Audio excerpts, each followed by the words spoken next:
I'm going to share an experience that I had back in the early 1970s when I was trying to get a job under seemingly impossible circumstances. This is a bit crazy, but you know, maybe it'll help somebody who's looking for a job of their own. I was going to college trying to get some employment to help pay for my tuition and house expenses. Was married at the time. I believe we had our first child. Was living in Southern Oregon, living in the city of Ashland, which is where Southern Oregon College was. That's the college I was attending. And Medford, a bigger town up north, a ways, more population. They had a couple of sawmills up that way at least, and there was one big one. And working in the lumbering industry paid better than most jobs that a college student could get. Road construction could pay as good, if not better, but it meant you had to travel usually. Of course, there was building construction. I was not a carpenter, but I had raised in the lumbering industry, so I knew lumber. Felt very comfortable working in a sawmill. But the problem is, especially in the summer, when summer comes, every male or female wants a job so they can help pay for their tuition. And so it's difficult to get jobs in the summer in a college community that's not that big, okay, in terms of population. So I went down to this biggest sawmill. I figured, well, okay, let's go to the biggest sawmill that pays the best money, and we'll work from there. So I went down, and I didn't go to a human resources guy.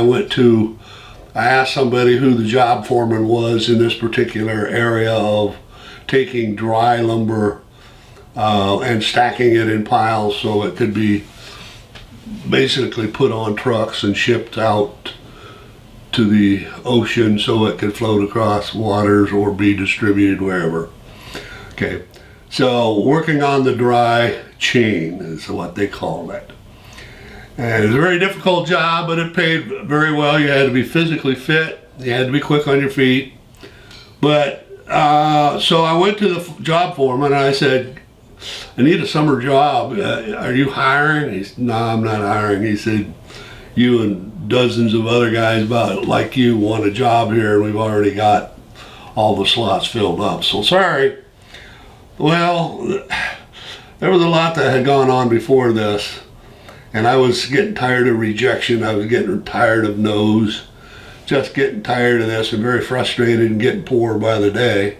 No money coming in. So I waited around until after that crew on the dry chain got done for the day, and I went out in the parking lot, and this guy, I'd seen him working up there in the dry chain, and so he was getting over to his rig to go home, and I said, hey, can I talk to you a little bit? Yeah, what about it? I said, yeah, I want to get a job here. Can you tell me a few things about what's going on? Maybe it'll help me. Well, he ends up telling me, he said, well, look, that foreman didn't tell you this, but he's got a cousin or grandson or somebody that's going to get on here in about a week. He gets a job here every summer because he's got favor with the job foreman. I'm not sure what that is. They keep that tight-lipped. But anyway, he's worked here, and he gets a job when he's next week, I've been told. And that's pretty standard. So he said, there is an opening coming up, that I can tell you. We need one more person to be on the dry chain. So you can take that for what it's worth. Well, okay. Somewhere in life up to that point, I had an awareness that sometimes you have to stick out.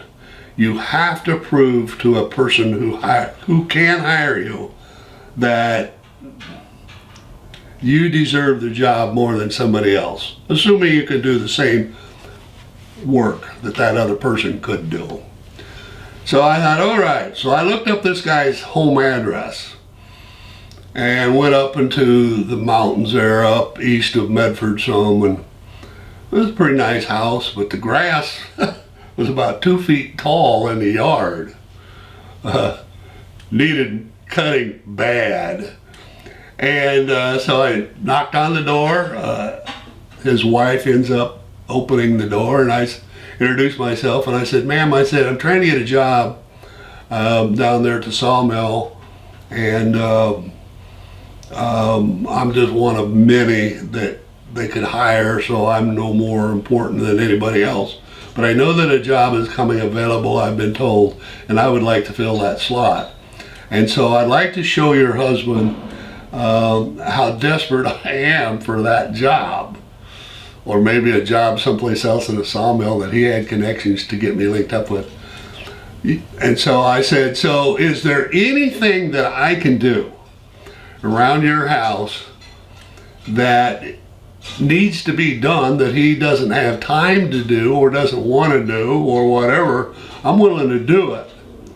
I'm willing to do something to show him I'm above and beyond everybody else who just leaves a resume and off they go, waiting for that magic phone call from their employer there. She said, well, interesting. She said, see that grass behind you? I said, yeah. She said, you think it needs cut? I said, yeah.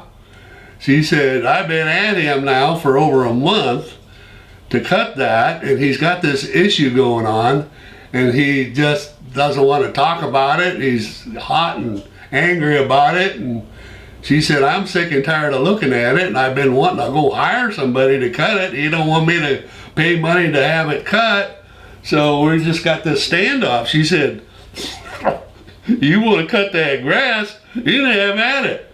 I'll cut it. She said, now I don't know how happy he's going to be about it, but you know, I've got an alibi. It needs cut. Why not? The guy was willing to cut it for free. He's not even asking for money. So I said, okay. Well, that I didn't have any gloves. She had they had a grass sickle of some sort, you know, the half moon, 3/4 moon sickle with a handle on it, and a sharp blade. And I said, well, that'll work, you know. So I grabbed hold of that grass up top, and I go, wow, it's hot out there. Oh my gosh, it's a hot day. And pretty soon that grass starts, you know, cutting at my hand and getting blisters. And I worked there till, she told me, she said, you know, and I got maybe a half of it done, roughly, the yard. And it's getting toward the later afternoon. She said, you might want to leave. She says, my husband comes home. You may not want to be here because I'm not sure how he's going to take this. So better play it safe and not be here when he comes. Come back tomorrow if you want, and you can finish it off. I said, well, I'm going to come back with a pair of leather gloves. I know that. She said, oh, well, okay. So off I went. Next morning, went back up there bright and early. Soaked my hands up with iodine to try to give them a little bit of callous effect, but it didn't really help. And so knock on the door, and a kid comes through the door. Boy, about 13 years old roughly. And I said, is your mom home? And he said, well, she is, but she told me to give you this and to leave. And he had a roll of money in his hand. And I said, well, I told her I would cut it for free. Well, he says, Dad come home last night. He was mad. He was furious. Landed into her, demanded that she not let me cut anymore, demanded that I leave that place and not come back, or he'd call the police and have them take me away. So he says, so Mom said, here's this money, and that's what you did for yesterday. And she's sorry. but not to come back. Okay, so I took the money. I said, no, you keep the money. I told her I was going to cut it for free. I want money. I just wanted to show him how much I'm willing to work hard, do whatever I can to be helpful to get the job. That's all I wanted to do. He said, well, I'm just doing what I'm told to do, so please take. I said, no, you keep the money, put it in your piggy bank, whatever. And so I turned around and drove off. Well, I went down to the sawmill as soon as I could. Had to wait for quite a while for him to be freed up, or he had a moment. I don't think he wanted to talk to me at all, but I didn't leave. I went into his little office and sat down, so eventually he was going to have to come in there and talk to me or face me or kick me out or kill me or something. So about noon he came in. What are you doing here? I said, well, I just came to apologize first and foremost. I didn't think you'd be so upset at me cutting your grass. Your wife wasn't sure how you would take that, but I just, wanted to demonstrate to you how desperate I am for a job, and I really want to work here for you. And I know that just not openings, I didn't tell him I knew about one, but I said I didn't mean it to be such a sore, contentious issue. He said, well, look, this goes a little bit deeper than what you're aware of. That grass that's overgrown, I've been at that kid you talked to this morning that handed you some money that you didn't take. I've been at him for over a month to cut that grass, to mow the yard instead of having to cut grass. And he's been giving excuses why he can't get at it. And we withheld privileges from him until he cuts the grass, and he just goes in his bedroom and sulks and claims he's sick and he hurts and this and that. He's just doing every creative thing under the sun not to go cut that grass. And he's very capable. He wants money, he wants an allowance, he wants favor, this and that, but he won't cut that grass. So I've told him, then you're not going to get any favor. You're going to be loss of favor until you go do a simple thing we're asking you to do. So he said, so we've had this standoff with this bullheaded kid of mine, and you show up and you're willing to cut it free. So I come home and hear about it, and I'm furious because this kid is grinning at me knowing he's won if you cut the grass. He said, that's what's got me so furious. I admire you for wanting to demonstrate how much you want the job and what you're willing to do. He said, that's pretty, I don't know what the word is for that, but he said, nobody's ever done that before. But that kid's gonna cut that grass, or he's gonna move out and live on his own at about age 13, as far as I'm concerned. Spoiled, rotten little brat, needs to be taught. I'm agreeing, but keeping my mouth shut. Boy, finally, we wallygagged around there a little bit, and I said, well, I'm willing to go back and cut the rest of that yard, if that'll help. No, he's, no. I wouldn't pay you $10 million if I had it to cut the rest of that yard. Nobody's going to get paid to cut that yard. My kid's going to cut it free if he wants to keep living in our house. Okay, so no. And then he said, well, let me ask a couple questions. Ask a few questions, and he said, tell you what. Somebody like you, this desperate, needs a job. He says, tell you what, next week, can you show up, work on the dry chain? I said, sure, be glad to. He said, you got a job. We'll see how it works out. Didn't say anything about that cousin or nephew, whoever was, and that guy did get a job, found out, but they put him in a whole other area in another department. We never touched base. I didn't know what he looked like or any of that, but I got a job because he had a heart of compassion and gave me a job. So I always, some years later, I heard how Chris Christopherson, the Hollywood singer, did acting a little bit, but he wrote many, many wonderful songs, kind of country and western. New school might not know him, but the older school like us knows who Chris Christopherson is. He was mostly a writer of songs, not so much a singer. And he was trying to get his songs published, and he couldn't, and was getting very frustrated and staying very poor at being an artist, writing country and western songs. And so out of his desperation, he got together enough money, as the story was told, and had somebody fly him in by helicopter in the early morning where Johnny Cash was either living or staying. Okay? And he landed that helicopter in the backyard of Johnny Cash without Johnny Cash knowing what in the world was going on. And he handed Johnny Cash, Johnny comes out furious, and he hands Johnny Cash audio cassette tape or more of one or more of his songs. I don't remember particularly, but it ended up that Johnny Cash gave him a chance. And that was how Chris Christopherson's career took off, because he was willing to do something different, entertaining to say the least, dangerous, yeah, that might have kept him from getting a job, like it may have kept me from getting a job at that sawmill forever.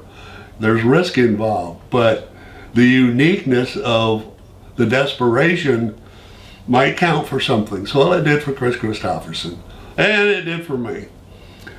There's another occasion I remember, I think it was the following year, maybe 2 years later, I wanted a road construction job during the summer for, a summer job to pay tuition for college and expenses. And so I went down to the local union hall. They had a strong union there in Medford over the contractor, construction workers, owners. And I went down there and paid my dues, and didn't have the money, but paid dues. You pay your dues, union dues first, before they'll talk to you. Okay, well, good, now you're an official member, but we don't have any work for you. I said, okay, we know what I could do, and I could do a number of things, but there just was no request for union workers. So I went and got a lunch. Didn't have much in it. Peanut butter and jelly, probably. I don't remember now. Maybe an apple, orange, banana. And went and sat in a little small union hall, all by myself. Well, he come in a few hours later. He said, well, what are you still doing here? Still doing here? I told you, that I would give you a call if something comes up. I said, well, I want to be right here so you don't have to make that phone call if something comes in. He said, you may be sitting here for days and weeks. I said, I'll be sitting home at home. I'll be sitting too, waiting for that phone to ring. I said, I don't know where else to go, try to get a job.